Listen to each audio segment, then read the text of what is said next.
Hello friend, এখানে ভাত বেড়ে নিয়েছি আমার আর ছেলের, লবণও নিয়ে নিয়েছি। আর আজকে কি কি রান্না করলাম তারাও দেখাচ্ছি। এই যে এটা কিসের ভর্তা? পটলের খোসা, সাথে একটু পটলও দিয়েছি, দিয়ে ভর্তাটা করেছি। ভর্তা মশাই খেয়ে বলেছে ভর্তাটা প্রচণ্ড ঝাল হয়েছে, তাই অল্প করে নিয়েছি। খেয়ে দেখি প্রথমে কীরকম হলো, তারপর থালটা রেখে আসি, তারপর দেখাচ্ছি আর কি কি রান্না করেছি। এ পাপাই চলে আ।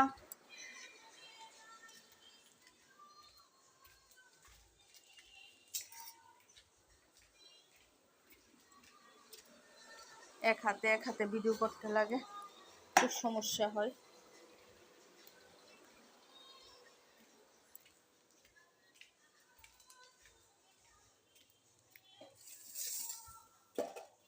এই যে পটল আলু দিয়ে ঝোল করেছি, নিরামিষ ঝুলই, পটল আলু দিয়ে ঝোল।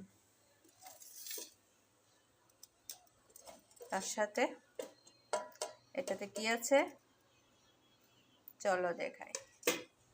এই যে চিকেন,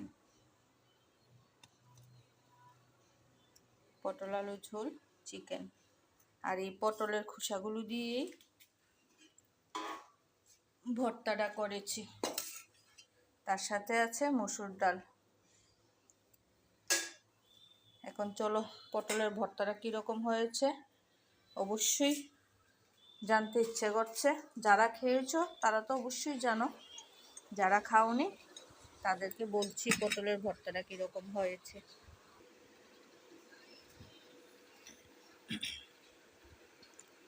খেয়ে দেখি একটু কীরকম হয়েছে। এই ভর্তাটা কিন্তু রসুন পেঁয়াজ দিয়ে করেছি।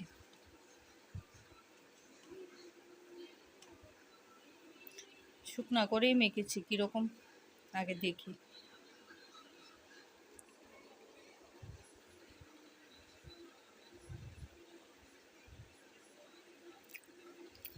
প্রচণ্ড ঝাল,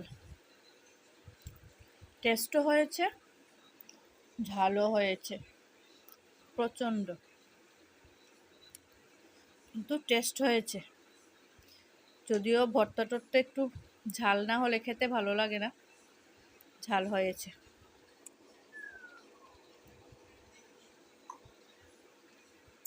দারুণ।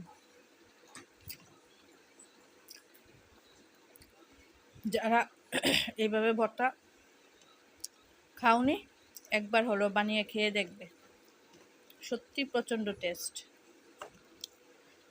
পটলের খোসাগুলো দিয়েছি আর দুই একটা পটল এইরকমভাবে টুকরো করে দিয়ে পেস্ট করে, রসুন পেঁয়াজ পেস্ট করে দিয়ে ভর্তাটা করেছি।